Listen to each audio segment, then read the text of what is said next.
Welcome back to part 2 of our descent in the iceberg of the world's most disturbing albums. Don't forget to check out the previous video in case you haven't just yet. Let's pick up right where we left off. Level 4, Bent and Bootlegged.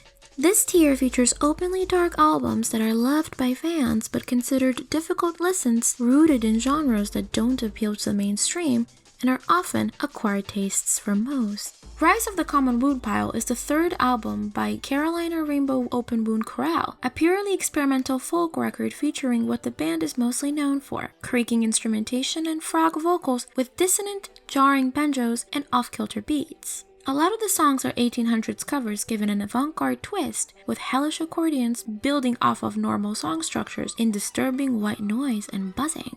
Songs are bent, high-pitched, and borderline listenable for most, with weird clunking instruments peeking in creating a deranged prairie atmosphere. Through Silver and Blood is the fifth New Roses album and their most popular, marking a new level of darkness in their experimentation, with notably slow, distorted, and heavy influences. Perhaps the mood of the record was deliberately influenced by the difficult circumstances surrounding its recording, with vocalist and guitarist Scott Kelly being homeless and struggling with addiction, and guitarist Steve Von Till also experiencing turmoil at the time. The album includes a number of lengthy epic tracks with ritualistic instrumentation, tribal drumming, and moments of rapture, choirs of screaming, and a surprising set of acoustic instruments behind them. It was largely seen as a spiritual successor to Black Sabbath's self-titled album, with roaring, powerful groans complementing mammoth blood-curdling riffs and tormented, distorted bass of the instrumentation.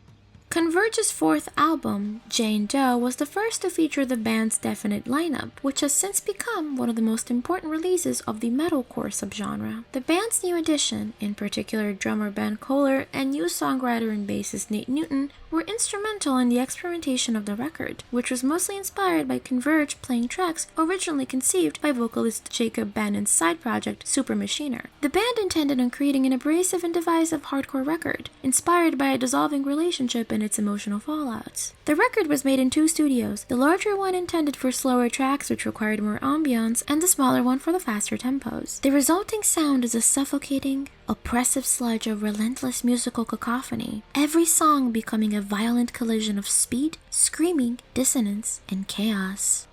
Metal Machine Music is the sonically controversial fifth solo album of Lou Reed, which featured no discernible songs and instead favored an experimental collection of compositions of modulated feedback and other effects mixed at varying speed. Lou Reed, who was famous for being in the Velvet Underground, claimed that he had invented heavy metal and that he had intended to conclude the genre with this record. The album was panned by critics, with the discordant sustained notes and loud amplification disliked by most of the time, with even a Rolling Stone review comparing it to the tubular groaning of a galactic refrigerator. Despite this, it has received better reviews in recent years, with music lovers recognizing its importance in the no-wave, industrial, noise, and harsh noise scenes to come in the future.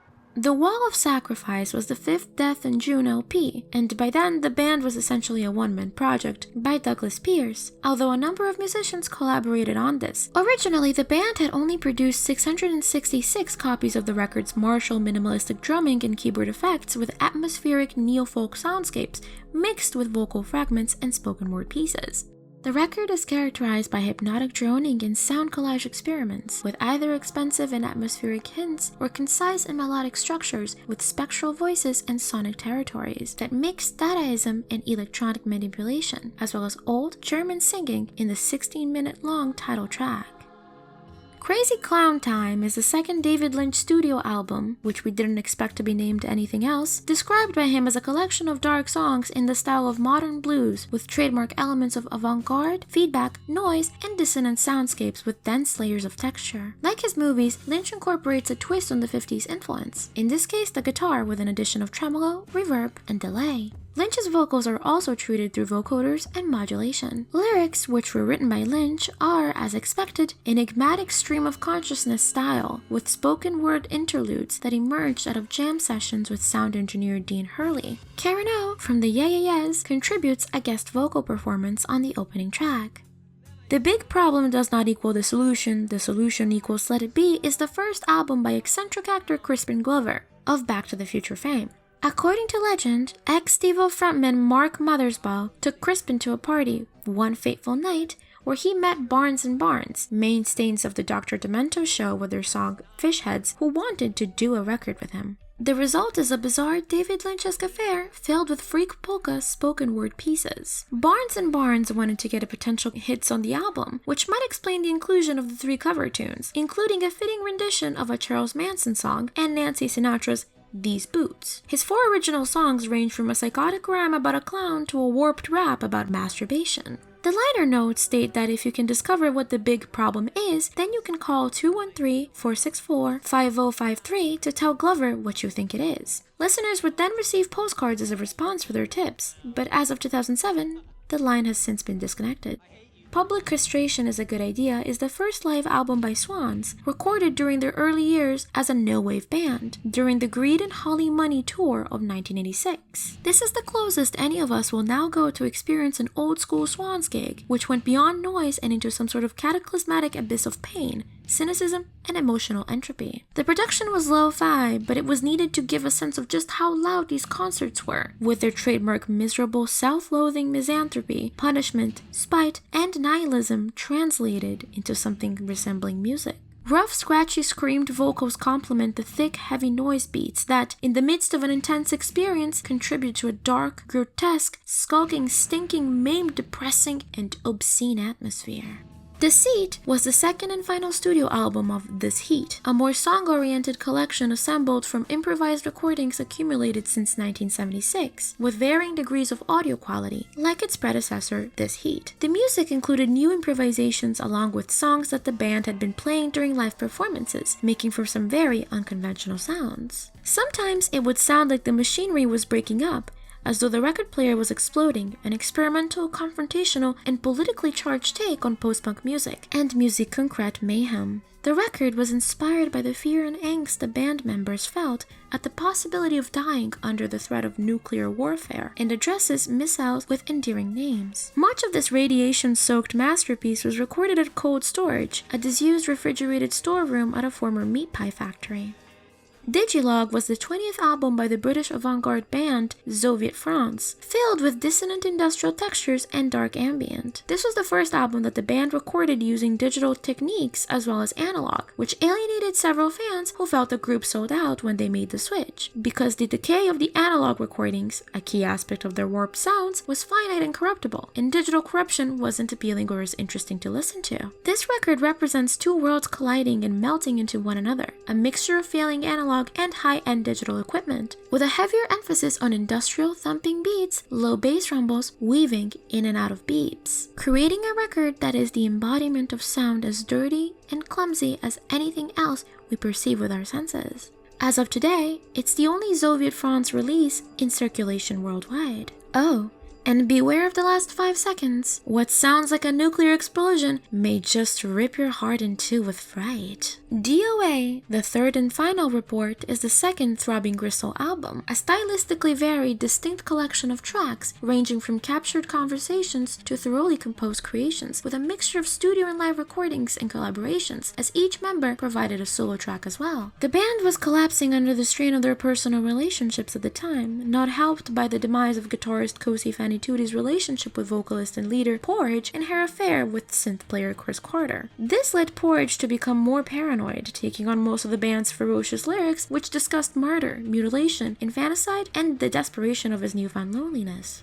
I Shall Die Here is the 4th album by The Body and produced by the Haxan Cloak, communicating a horrific plunge into darkness of pure sonic terror. Plodding, scream-infested bass lines meet stark electronic textures and rhythms with monstrous guitars. Thick, heavy, and bleak bursts of guitar distortion combined with the occasional vocal screams. Dark and nightmarish sounds mixed with drone metal, incoherent screaming, and some really heavy drums and bass. This is one of those albums that just takes you in an entirely different world, one of permanent suffering and biblical torture. Like being stuck inside a serial killer's basement, you can hear him screaming and rambling in the rooms above you. The electronic production greatly augments the body's aesthetic and sound, ghastly screams drowning beneath the murky layers of agonizing noise, jarring distortion, plodding martial snares, and eerie atmospheres.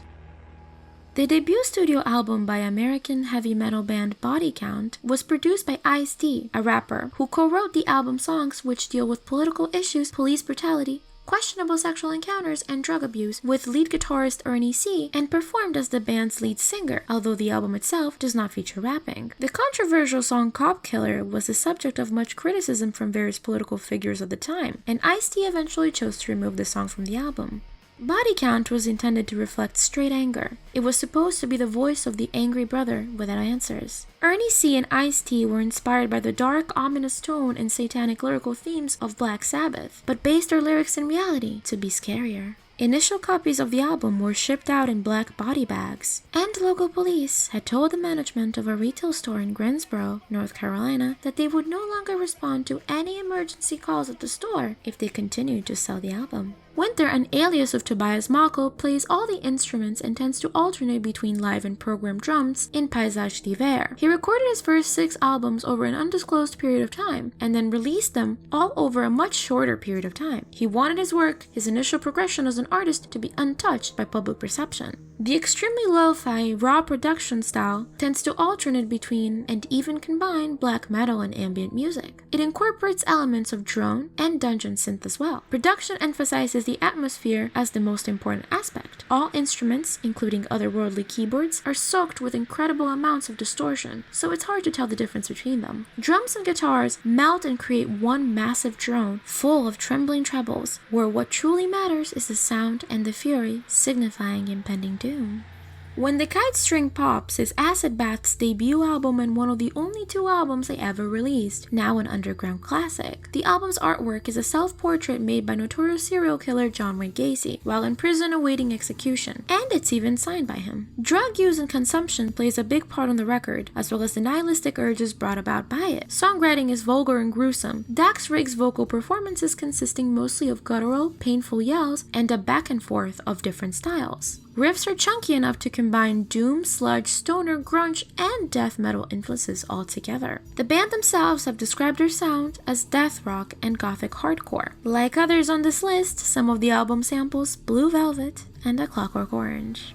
First Recordings 1973 is saxophonist John Zorn's second album, featuring recordings that he made while still a student between 1973 and 1974, but not released until 1995. Zorn calls his collection the craziest stuff he's ever done, an oddball mixture of noise, radios, saxophone, and distortion. Pursuing a direction in musique concrète, the bulk of the material here seems to be concerned with pure and immediate sounds. He would record performances made surrounded by toy percussion, glasses, pots and pans, a cassette player, turntables, TV sets, vacuum cleaners, and his soprano saxophone, resulting in a total cacophony of spitting artificial farts, random yelling, tinkering, tinkling, bellowing, the shrieks of anguished chimpanzees, paper being folded and scrambled, music, and a random TV in the background. Revolutionary Pekingese Opera was the 3rd album by the band Ground Zero, which was formed and inspired by John Zorn, mixing free jazz, improvisation, and experimental noise all together. The album is a sound collage piece combining noise music and samples a resampling of an avant-garde jazz performance of a Chinese opera called Consume Red, on which the performers improvise around a short sample of Hojuk music played by the Korean holy musician Kim Seok Chul, and featuring operatic singing, saxophone freakouts, and more. The band plays heavy rock instruments over it, with occasional chaotic moments of pure noise. Level 5. DEGENERATE demos. This tier features even darker concept albums that seek to alienate their listeners with inaccessible complex sounds. Black metal lamentations and depressive ambient abound. European is the second and by many considered to be the heaviest of all Asylum albums, the project of German musician Pedro Engel, who became an underground icon in the world of agrotech. It features aggressive hardcore EDM beats and harsh distorted vocals that, despite holding on to melodic structure, offer skull-crushing intensity and abrasion. With titles like the ones flashing on screen, it's not hard to notice why some of these releases remain novelties, save for those who dare to stomach their harsh, confrontational intensity. Joy Shapes is the 5th album of the avant-garde musical group made up of former husband and wife Tom and Christina Carter. It is a neo-folk effort with a creepy atmosphere and extended dreamlike improvisation for 75 minutes of only 5 tracks, featuring high-pitched psychedelic droning, letting loose with moans moans and whispers. Songs unwind with a gradual, near-violent climax of howling feedback, doubled by voices disconnected from their bodies. This album doesn't welcome you in, but it does defy you to listen with eeriness and dissonance.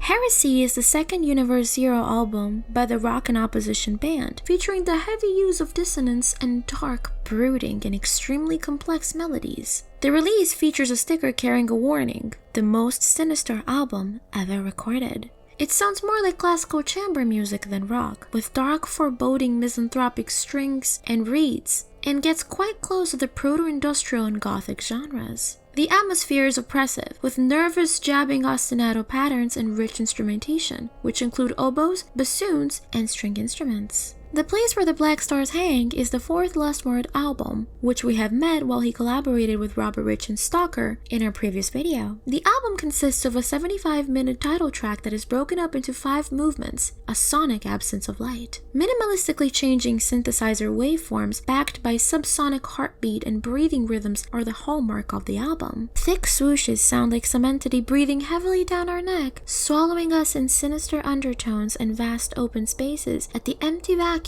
of the dark, bottomless, infinite abyss. Through this record, we embark on a journey to what exists outside of our universe, the sounds that exist at the bottom of the subatomic world. I Have a Special Plan for This World is a long-form single by the English band Current 93, and despite being a single, it is too experimental not to warrant a mention. It marked a return to the band's experimental roots, which by then had been abandoned, using unconventional techniques like drone synths, custom-made instruments, and even a modified speak-and-spell child computer. It is named after a poem by a horror and weird fiction writer, which is recited by band member David Tibet, who was nicknamed by Genesis Porridge, yes, that Genesis Porridge of Throbbing Gristle. The story is about the world being nothing but an illusion without a clear narrative, but part of the appeal is its lack of clarity. Is he a supernatural being or simply an insane man whose plan is a massacre? As the unsteady ambience breathes in and out, the narrator encounters various people and thoughts, each experience leaving him with muddled wisdom. The sound is marked by disembodied cut-up voices, occasional blips, and Tibet's surprisingly restrained, almost monotone delivery. And after a devastating 22 minutes, the music dies, slowed and glitching. Homotopy to Marie is the 5th official Nurse with Wound album, but the first real Nurse with Wound album according to leader Stephen Stapleton, because it was made without the intervention of the original trio lineup. It was recorded every Friday from 6 to midnight at London's IPS studios for a year. It is less musically conventional than its predecessors, relying on tape editing, construction, and classical avant-garde techniques combined with resonating gong tones and disembodied children's voices. Its terrifying musique concrète obtuseness is a mysterious surrealist nightmare consisting of various tool parts, people speaking, people sobbing, water drops, noise, percussion, toys, and other miscellaneous sounds that belong in horror movies as opposed to albums. The laughter heard on the track The Tumultuous Upsurge of Lasting Hatred is sampled from the King Crimson song Easy Money from the album Lark's Tongues in Aspic, which I may or may not have tattooed on my wrist from how much I love it. Girl with Basket of Fruit is the 11th and most recent Zuzu album, co-produced by member Angela Seo and indie rock band Deerhoof's drummer Greg Saunier. It features thematic nods to rituals, mythology, and mundane and divergent beliefs, as well as films and music, many of which are references to previous Zuzu albums, imbued with the agitation, tension, sorrow, and anger the band is known for. The title is a reference to Caravaggio's painting Boy with a Basket of Fruit, but the gender was swapped in order to emphasize the ominousness of female martyrdom, referencing SA and femininity, the most common topics throughout the record. Lyrics were taken largely from the internal effects of internal events in the band's history, reactions to and explorations of other people's texts and images, a culmination of several different sounds that the band has implemented over the years. Noisy textures burst from left to right, strange vocal overlays that give way to frequent complete freakouts, and some of the most wild lyrical content the band has put out thus far makes this release cryptic and unabashedly disturbing. Norwegian for If the Light Takes Us, Hyviselig Setter Oss is the third Burzum album. It was recorded alongside the previous 3 releases between 1992 and 1993, with its actual release spread out throughout that period. During this time, Burzum frontman Vikernes befriended Euronymous, the guitarist of fellow black metal band Mayhem, and stabbed him during a fight, which we discussed in our Shock Musicians Iceberg video. This album came out while Vikernes was in prison, and it is a concept album about what existed before the beginning of the world, a kind of nothingness in which Vikernes calls others to seek the darkness and hell to find nothing but evolution. Vikernes' shrieks detail about how miserable and angry he was at the world in general. It is made up of 3 epic black metal drones of sheer unmitigated depression, plus a closing dark electronic ambient piece. Despite, or potentially because of, Vikernes' deranged state, this album, to many, is a perfect expression of every negative emotion imaginable. Darkthrone's Fenris was one of the people Hvisli Satar Os was dedicated to, and his own album, which came out during the same time Transylvanian Hunger, also happens to be on our list, which Vikernes wrote lyrics for. It was the band's 4th studio album, but the first to be recorded with just 2 members, Fenris performing all instrumentation and Nocturno Culto providing vocals. It was recorded on a 4-track recorder set up in Fenris' bedroom, dubbed Necrohell Studios by the band. The band's anti-Semitic remarks on the sleeve caused controversy, which they went on to apologize for on the following album, with Fenris condemning his behavior as going through a phase of being angry at several races. The ending of one of the tracks can be heard saying, "In the name of God, let the churches burn," backwards, as a reference to the Norwegian church burnings. Unlock the Shrine is the debut album of extreme metal band The Ruins of Beverast, and multi-instrumentalist Alexander von Malenwald, who also plays in Naglfar. It builds the atmosphere of a slow-burn psychotic journey through compositional skill, slow somber passages, low-pitched whisper-like vocals, and occasional samples. The entirety of the album is made up of these interchanges between the slow and fast riffs, with primitive rhythms, spoken passages, and gloomy processional explorations prompting violent black metal tantrums. And it will take you places. Not necessarily places you would want to go. Subliminal Genocide is the 5th album of American one-man black metal act Disaster, who also goes by Malefic, real name Scott Connor. He was inspired by astral projection, darkness, suicide, hate and death, choosing to express himself through despair and verging away from the Satanism other metal bands were inspired by. The album is a reflection of the utter indifference of the world, oppressively doomy and experimental, numbing, and yielding an anesthetic haze delving into the heart of the grotesque. The record has a lo-fi underproduced edge that gives Disaster's music its characteristic repetitive, eerie, and despondent sound. Connor was featured in One Man Metal, a 2012 noisy documentary, and moved on from black metal in 2010, switching his focus to neofolk projects. Dictus Tenecara is the 2nd album by Bethlehem, Latin for "You Must Kill Yourself." It is the only album with vocalist Rainer Landfermann's vocals, which were described as some of the sickest and most extreme, and sometimes over the top, a straight-faced, blood-curdling performance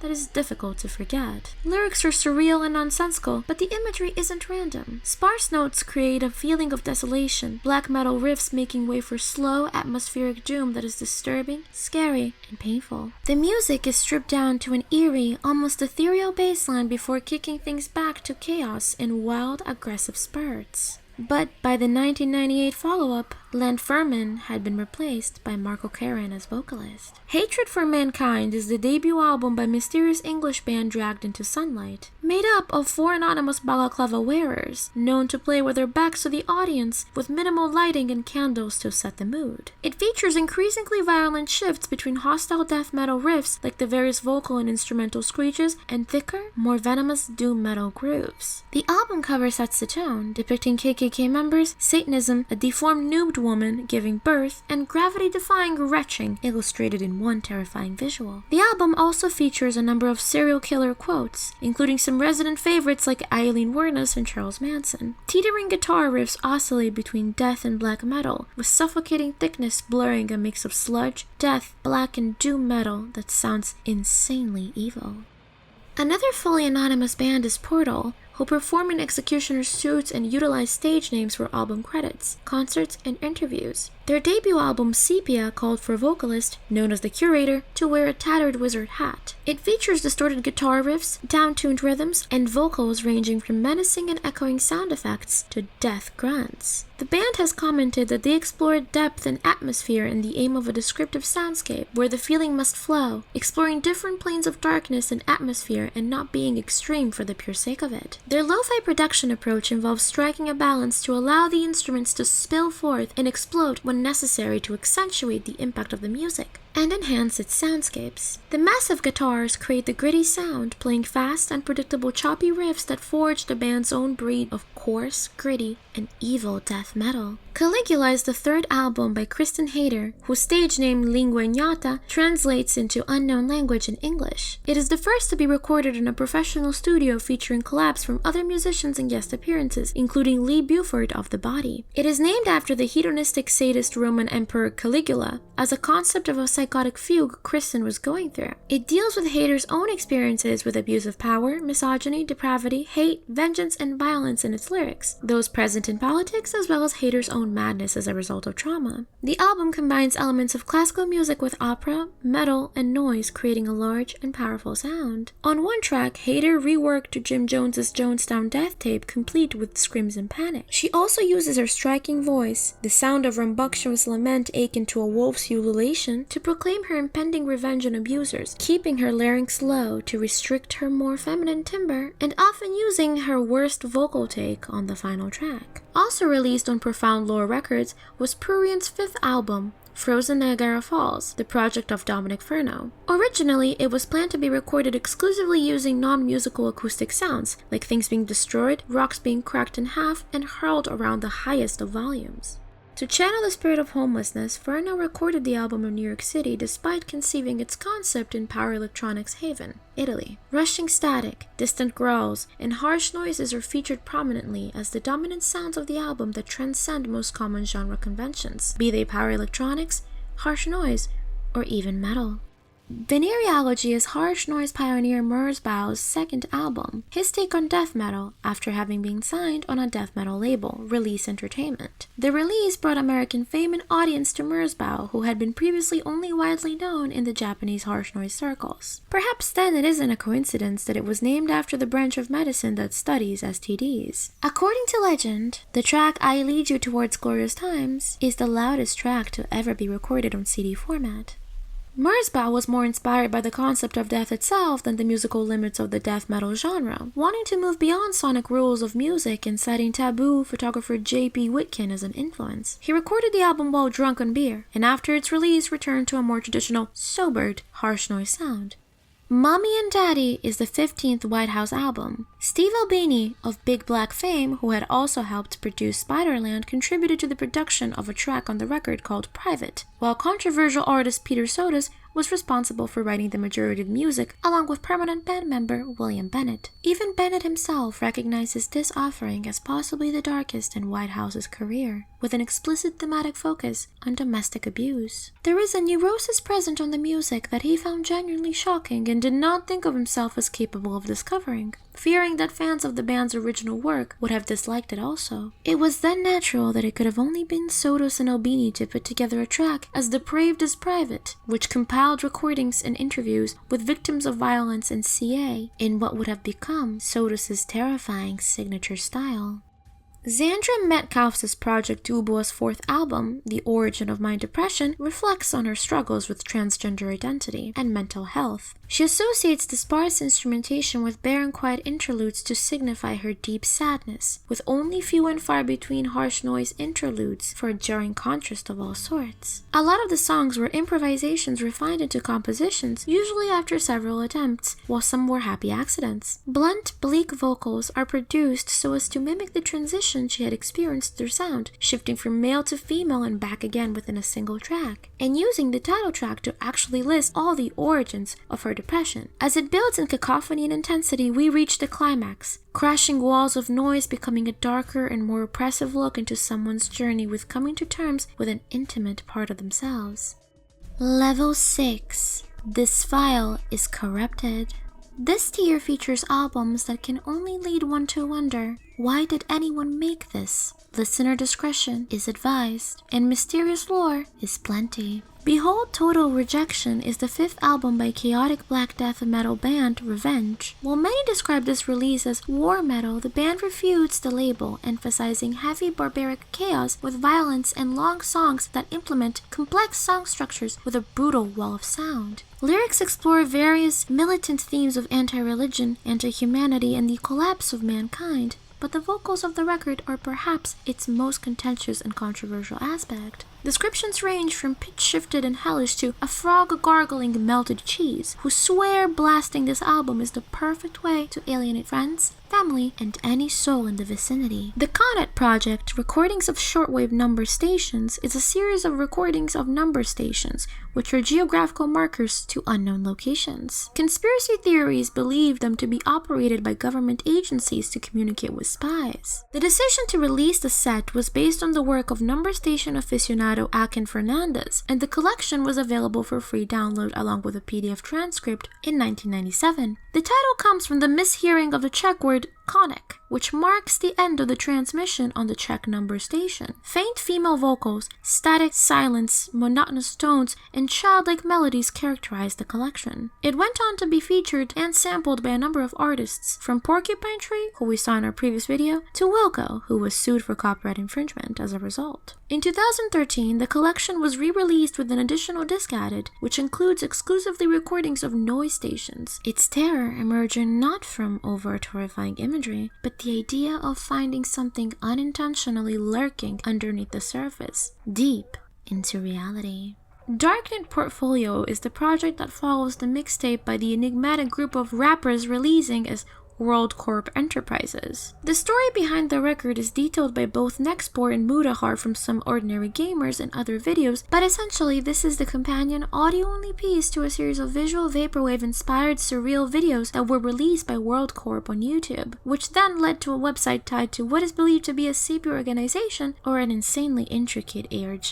The production is lo-fi with palatable vintage beats and what appears to be steady flowing rhythms. To many, the music can be rather innocent and unassuming, and if taken by itself, rather belongs in the upper tiers of our Iceberg, if at all. But everything changes once you get to the interlude. Some dismiss it as an edgy sample, but it's hard not to find the screaming and lyrical content downright terrifying.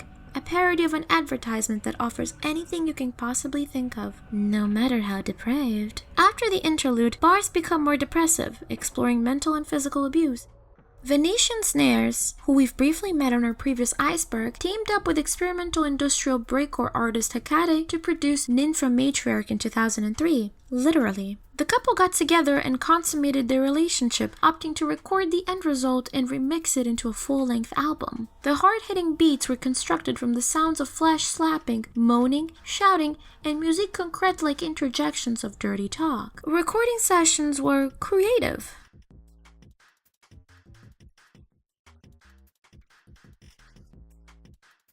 Despite the concept, however, the album itself is melodic and surprisingly listenable, giving, as Pitchfork writer Alexandra Laura Lindhart said, a whole new meaning to the term drill and bass. If the legends behind Stalag and Gulag have led many to question the legitimacy of their recordings, Diagnose Lebensgefahr is the real deal. This project's sole member is Natram, who had previously released suicidal black metal music as Silencer in the famous Death Pierce Me album, where he gained notoriety for his high-pitched shrieking, allegedly exacerbated by self-harming while recording. This album, however, sees him radically shift direction as Transformalin. It is a bleak voyage into dark ambient, power electronics, martial and noise-influenced industrial sounds, and a jarring experience that can be harshly rhythmic only to dive into unmetered, dragging ambience and a real study into madness. Natram, who resided in a mental hospital at the time, samples doctors talking, paralyzing whines, and screaming along with controlled, clean vocals, serving as a kind of narrative. All that is known to this day about Natram is that he is from Sweden,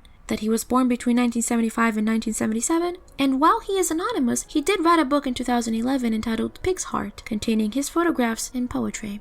Bish Bosh is Scott Walker's 14th and last album, and also his longest in what was a 50-year-long career of the former 60s pop idol and member of the Walker Brothers, turned avant-garde experimentalist. Walker, who didn't write for pleasure and took several years to compose his albums, actually set aside time to create Bish Bosh and recorded it within 2 years due to a series of booking problems and the death of one of his producer's father. The record sees Walker playing with language a lot more than in previous releases, from the name of the album to the complex and oftentimes mysteriously and unsettlingly humorous delivery of the dramatic lyrics and concepts in it. Walker's longest song to date, the 21-minute long SDSS 14 plus 13B Zircon, a flagpole sitter, sees him performing as Zircon, Hun ruler Attila's court jester, only for him to become a dwarf star and burning out. It follows another jarring and experimental release by Walker, The Drift, but it becomes even louder, weirder, and more reckless, dissonant, asymmetric, and defiant than ever, daring to challenge even Walker's most devoted fans who were used to his off-kilter sound. Walker went on to release one more album, a collaboration with drone metal act Sun, before passing away in 2019. The Litanies of Satan is the debut album of avant-garde musician and artist Diamanda Galas, whose straining voice is capable of the most unnerving of vocal terrors. The experimental a cappella release is made up of 2 longer pieces, The Litanies of Satan and Wild Women with Steak Knives, the homicidal love song for solo scream. The text for the first track was taken from French poet Charles Baudelaire's Les Fleurs du Mal, devoting itself to the emeraldine perversity of the life struggle in hell. The second track is a cold examination of monomania, the devoration instinct, for which the naive notion of filial mercy will only cock a vestigial grin. Some only hear gimmicky grotesque screams and gabbles, while others consider the experience to be a cathartic exorcism, and easily one of the most unsettling experiences of sonic, relentless hostility. Frederick Hoffmeyer's project Puce Mary's 6th album, The Drought, knits music concrete, haunted spoken word, and distorted synths into a sonic journey through infernal realms of a dystopian future, with long drones and scarce beats. Harsh screeching drones and minimal mechanical rhythms keep pounding throughout the album. Ambient industrial sounds abound, with noise injections that pierce through your skull like a knife, and spooky spoken word sections that disrupt any semblance of melody. Hopeless anguished noises lay behind deranged generations of a woman who sounds like she lost everything she could lose, especially her mind, like a real horror movie. The same year The Drought was released, Hoffmeyer would co-produce a song in up-and-coming psychedelic soul musicians Eve Toomer's album Safe in the Hands of Love, gaining significant notoriety for his ominous, addicting sounds. Ramley was one of the OG bands in the power electronic scene of the industrial music of the early 1980s. By then, made up of Gary Mundy and what was a 14-year-old Philip Best, who was already involved with Whitehouse at the time. Despite them disbanding in 1984, Mundy's record label Broken Flag continued releasing their music, including 1987's Hole in the Heart until years later. Like many of their earlier releases, this one veers towards a power electronics and harsh noise style, stirring controversy because of its nods to Nazi and fascist imagery for shock value, which Mundy has since disavowed. Buried synth textures, nevertheless, steer the album in a more detailed and complex direction, with wordless, distorted chanting and a remarkable sense of structure and space, which separates it from harsher contemporaries. It's fascinating and frightening, with a dark atmosphere that remains impossible to shake. Paranoia is one of the later releases of Marco Corbelli, better known as Atrex Morgue, who we've met in our previous Shock Artists Music Iceberg. Paranoia was Atrex Morgue's potentially biggest release, the only one out in the old Europa Cafe label, and it describes his slow death with great sorrow. Marco's sick vocals are akin to those of a psychopath who is ready to kill, with self-abusing power electronics mixed with a dangerous feedback-inducing collection of noises. He manages to infuse death, obsession, and darkness into every recording, sounding like the most perverse and nightmarish Italian mystery giallo soundtrack of all time. Spectrum Ripper was the 29th Masana album, the work of Japanese noise musician Maso Yamazaki, featuring an extreme collage sound of insane vocals. The name of the act is a combination of the Japanese words maso, meaning masochist, and ana, meaning woman, as well as a pun on the name of pop singer Madonna. Screams and feedback create a unique palette that some equate almost to a noise assault, with a structure that throws down one layer for an even interval and then another slightly askew. Brutal frequencies and rabid screaming vocals mix to create textured sounds for some of the most brutal, abrasive, and ear-shattering noise records of the 90s. Mazo also dabbles in psychedelic music using analog synthesizers and has since started releasing music as Controlled Death as of 2018. The Rita's fifth album, Seawolf Leviathan, is an excruciating dissection into one of the most sonically dense explorations in the world of harsh noise walls. Seawolf Leviathan is made up of two 30-minute long tracks that defy listeners into an ear-bleeding array of doom. Because of its lack of distinct shifts and noises, the album is indeed very polarizing, either loved by musical aficionados who find an interesting pleasure out of appreciating the calming repetition of thick noise, or absolutely loathed by those who find it abrasive and even boring. The only way to find out where you stand is to give it a listen. With a band name and album as blatant as this one, it wouldn't make sense for this outfit to go anywhere else but this tier on this list. Make a Change, Kill Yourself was a dark debut that cuts through ears like 1,000 razor blades at a mind-blowingly slow tempo that emphasizes despair and hopelessness, with the vocals matching the pace. The soul-crushing, depressive, suicidal black metal is balanced by hints of dark ambient, which make the release feel even more dense and sparse, a repetitive downward spiral into complete hopelessness with surprisingly softer moments. The album is made up of 4 songs, divided into chapters, which are each longer than 13 minutes, with a whopping 27-minute long closer that only emphasizes the slow overtaking of deep depression. What more can be said about Buyer's Market? We talked about Peter Sotos in our previous video, who worked alongside Steve Albini as the compiler of what most consider to be the most upsetting and unsettling album of all time. The entirety of the record is made up of snippets and samples of audio interviews with SA and CSA family members or the victims themselves. There are many reasons, beyond the obvious subject matter, that make Buyer's Market as a concept truly terrifying. Consuming it in one sitting, through all its hour-long runtime, could be akin to watching a news segment to some, but that negates the openly artistic endeavor of the album, which does intend to shock and absolutely dishearten listeners. An open confrontation with some of the most harrowing material recorded on tape, which most people don't willingly want to subject themselves to. Not to mention the process itself, which I can't help but wonder, how much more of this was out there then? And what about now? What qualified these particular clips and samples? Was it impact? Is there more? What was discarded? Does it get even worse? Perhaps just those thoughts are scarier than Buyer's Market itself. A Roko's basilisk of music existentialism. Don't Google it. Pseudoscorpion is the mysterious singular output of a once 4chan poster whose name has since been banned by the site itself, Senjin. Those who were able to hear it confirmed that it isn't an album, but rather a collection of audio recordings that focus exclusively on the harrowing attempts to essay young girls. Any trace of the album has been scrubbed clear on the surface web, with many left to speculate on whether this was real, whether this was made by Zenjin himself, or if it was just a publicity stunt for Deep Web CP. The full story has been broken down in a detailed video by Plagued Moth, which discusses the potential theories behind the horror of Pseudoscorpion. For now, I will stick to the music, and I hope you don't mind.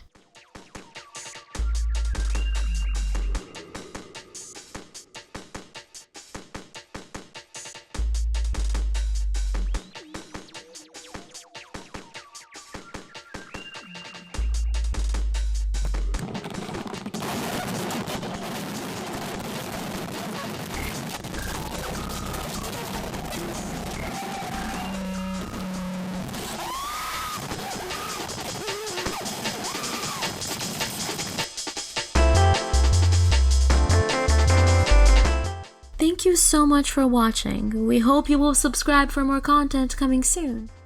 I cannot thank you all enough for following Sets in the CD on our journey, which I assure you has just begun. Excuse me while I refrain from speaking for the next 30 years, but I promise we'll see you soon for more stories behind the music.